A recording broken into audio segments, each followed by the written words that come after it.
పశ్చిమాసియా యుద్ధంపై కూడా విపక్షాలు రాజకీయం చేస్తున్నాయంటూ విమర్శించారు ప్రధాని మోదీ.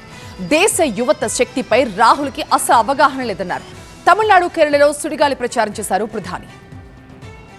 కేరళ, తమిళనాడు రాష్ట్రాల్లో సుడిగాలి ప్రచారం చేశారు ప్రధాని మోదీ. పలు అభివృద్ధి కార్యక్రమాల్ని ప్రారంభించారు. ఎర్నాకుళం సభలో కాంగ్రెస్ పై నిప్పులు జరిగారు. పశ్చిమాసియా యుద్ధంపై కీలక వ్యాఖ్యలు చేసిన ప్రధాని మోదీ పశ్చిమాసియా యుద్ధంతో లక్షలాది మంది భారతీయులు చిక్కుకున్నారని ఆవేదన వ్యక్తం చేశారు. వాళ్ళను కాపాడేందుకు అన్ని చర్యలు తీసుకుంటున్నట్టు తెలిపారు. భారతీయులు యుద్ధంలో చిక్కుకోవాలని కాంగ్రెస్ కోరుకుంటోందని తీవ్ర ఆరోపణలు చేసిన మోదీ యుద్ధం పేరుతో తనను తిట్టడమే పనిగా కాంగ్రెస్ నేతలు పెట్టుకున్నారంటూ ఆగ్రహం వ్యక్తం చేశారు. యుద్ధాన్ని కూడా కాంగ్రెస్ తన స్వార్థ రాజకీయాలకు ఉపయోగించుకుంటోందని మండిపడ్డారు. गल्फ में, वेस्ट एशिया में जो कुछ हो रहा है उससे आप सभी का चिंतित होना बहुत स्वाभाविक।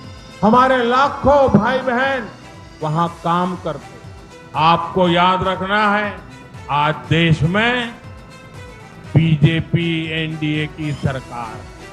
जब भी हमारा कोई देशवासी संकट में पड़ा, हमने उसे सुरक्षित बचाने के लिए पूरी ताकत लगा दी। इराक में फंसी नर्सों को बचाने की बात हो या यमन के आतंकवादियों के चंगुल से फादर टॉम को आजाद कराने का काम आज का भारत अपने नागरिकों को संकट में अकेला नहीं छोड़ता।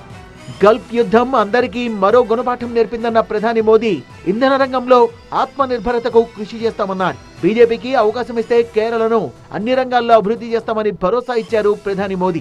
రాహుల్ గాంధీపై నిప్పులు జరిగిన మోదీ దేశ యువత పట్ల రాహుల్ గాంధీకి ఎలాంటి అవగాహన లేదని విమర్శించారు. కేరళ యువత డ్రోన్లను తయారు చేస్తున్న విషయం రాహుల్ గాంధీకి ఇప్పటికి కూడా అవగాహన లేదన్నారు. భారత అభివృద్ధిని చూసి కాంగ్రెస్ యువరాజు తట్టుకోలేకపోతున్నారన్నారు. కేరళ తర్వాత తమిళనాడులో తిరుచి సభకు హాజరయ్యారు ప్రధాని మోదీ. పలు అభివృద్ధి కార్యక్రమాల్ని ప్రారంభించి తమిళనాడు అభివృద్ధి ఎన్డీఏ ప్రభుత్వంతోనే సాధ్యమన్నారు.